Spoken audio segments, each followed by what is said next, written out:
అద్దంకి దయాకర్ అన్న ప్రెస్ మీట్లో ఏమంటున్నావు ఒకసారి విందాము. విన్న తర్వాత మాట్లాడదాం. రాజకీయాల్లో ఉండడం అనేది ఇష్టం లేదనేది మాకున్న సమాచారం. కేసీఆర్ కా? కేసీఆర్ మళ్ళా వస్తే బాగుంటది, కేసీఆర్ మళ్ళీ ప్రజలు రావాలని కోరుకుంటున్నారు.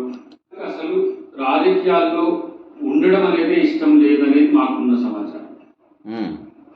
కేసీఆర్ మళ్ళా వస్తే బాగుంటది, కేసీఆర్ మళ్ళీ ప్రజలు రావాలని కోరుకుంటున్నారు.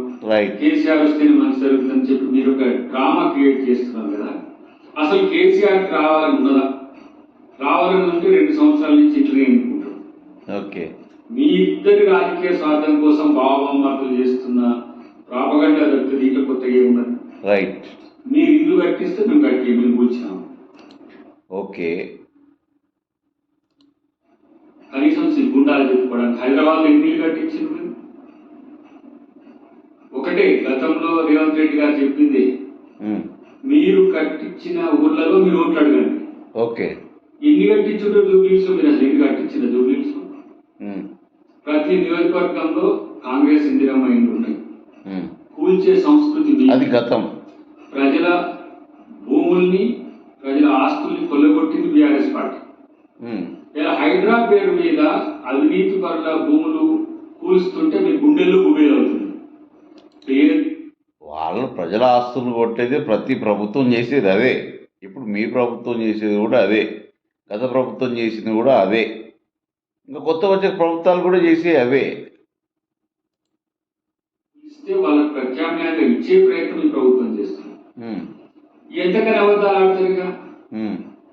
అంటే కాంగ్రెస్ ఇక్కడ శుద్ధ పూస, మిగతా అన్నీ వేస్ట్. ఒక మాట, మరి ఎందుకన్నా వ్యతిరేకత వస్తుంది కాంగ్రెస్కి?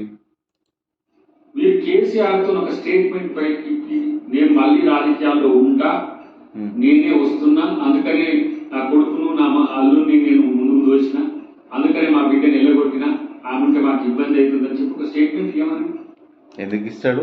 జూబ్లీస్ ఎలక్షన్లో పోటీ చేసిన అభ్యర్థి తరఫున మాట్లాడడానికి రేపు మీటింగ్కి వస్తాడు చూడు.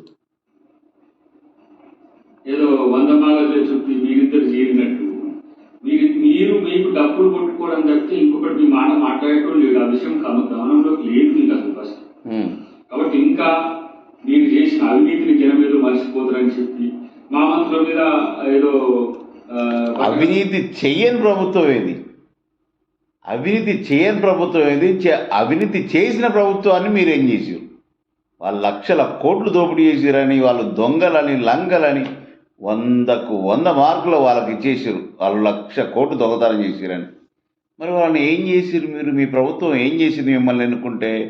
అద్దంకి దయాకరన్నా దానికి సమాధానం చెప్పరాదే? కలిసి ప్రయత్నం చేస్తున్నారు. మీ 3 శాఖల్లో జరిగిన అవినీతి 3 నుంచి 4 లక్షల కోట్ల పైచిలకు జరిగింది. ఓకే, కేసీఆర్, హరీష్ రావు, కేటీఆర్ శాఖలకు సంబంధించే 3 నుంచి 4 లక్షల కోట్ల అవినీతి జరిగిందంట. మరి అంత తెలిసిన నువ్వు ఎందుకు నీ గవర్నమెంట్ తరఫున ఫోర్స్ చేసో, లేకుంటే గవర్నమెంట్ తెలిసినాక కూడా ఎందుకు అరెస్ట్ చేయట్లేదు? 7 లక్షల కోట్ల అప్పులు చేసిండు, 3 లక్షల కోట్ల పైచిలకు అవినీతులు చేసిండు, 2 లక్షల కోట్లు జగనమ్మడానికి కుట్రలు చేసింది. అందుకనే ప్రజలు మిమ్మల్ని కూల్చింది. ఆ విషయం మీకు బోధపడనంత కాలం అది మీకు తెలిసింది. ఆల్రెడీ మీకు ఇచ్చిర్రు, మీరేం చేస్తున్నారు? పార్ట్నర్గా చేసి 39 సీట్లకు పడేసిండ్రు. తర్వాత జరిగిన ఎంపీ ఎలక్షన్స్ లో మీకు 0 సీట్లు రావడమే కాకుండా ఎమ్మెల్యే ఎలక్షన్ లో కంటోన్మెంట్ కూడా ఓడగొట్టినా కూడా ఈ కింద పడి కూడా పైకి లేచి పైన చేయబెట్టి నేనే గెలిచిన అనే రకం. కాబట్టి మిమ్మల్ని ఎవరు కన్విన్స్ చేయలేదు. కాబట్టి అలా కాంగ్రెస్ పార్టీ మీదనో, కాంగ్రెస్ మంత్రుల మీదనో, రేవంత్ రెడ్డి గారి మీదనో మీరు ఎలాంటి ఆరోపణలు చేసినా మిమ్మల్ని పట్టించుకునే వాళ్ళు ఎవరుంటారని తెలుసు. అయ్యో అన్నా, మిమ్మల్ని ఎవరు పట్టించుకోవట్లేదు కాబట్టి మీకు భయం ఏర్పడిందని బీఆర్ఎస్ అంటుంది. బీఆర్ఎస్ లక్షల కోట్లు అవినీతి చేసినని మీరే అంటారు. మరి వాళ్ళని ఎందుకు అరెస్ట్ చేస్తలేరు? మీరు చేసే అవినీతిని రేపు పట్టుకోవద్దంటే మీరు ఇప్పుడు వాళ్ళని పట్టుకోవద్దనే కదా, అంతేనా? దానికోసమేనా? జనాలు కూడా అదే అనుకుంటారు రేపెద్దనా?